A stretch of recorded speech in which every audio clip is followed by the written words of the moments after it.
this is important to point out because it really gets to the archetypal infrastructure of these heroines' journeys. You know, what is at the center? What is at the creative core? What do you really need to know to tell these kind of stories?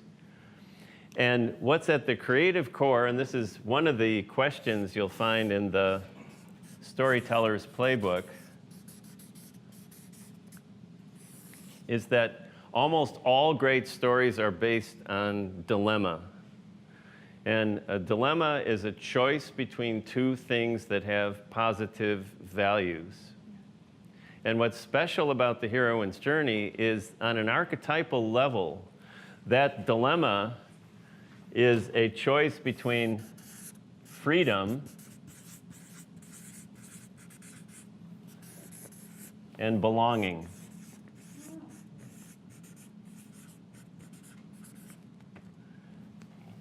So because a dilemma is a choice between two things that have positive values, the audience is going to wait around to see how is the heroine possibly going to reconcile these two different, you could say, goals,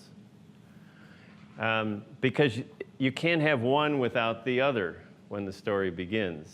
So freedom has to do with the passion of the heroine. What is your heroine's passion? And in this beautiful movie that Caroline Link made called Beyond Silence, and I think it's something like Jenseits der Stille. Does anyone speak German? Good. So that she's helping her parents. Her parents are, you know, fun and really special, and they love her. And she has an aunt who's a professional clarinet player. And her aunt gives her a clarinet. That's her amulet. That's her power object for Christmas.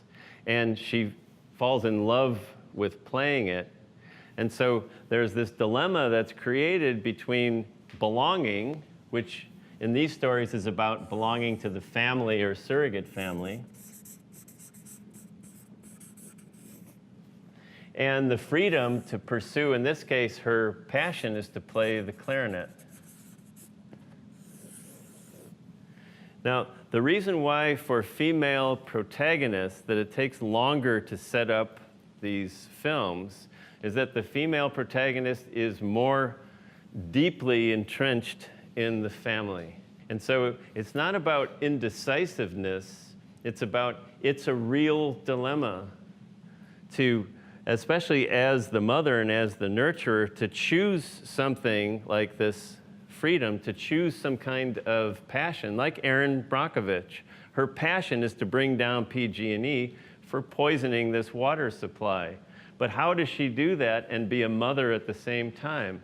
And I'm sure a lot of you understand this dilemma in your own lives. When you're working on creative projects and you get completely obsessed or involved in the creative project, how are you there for your family? So it can be sometimes I call it the mate versus muse dilemma.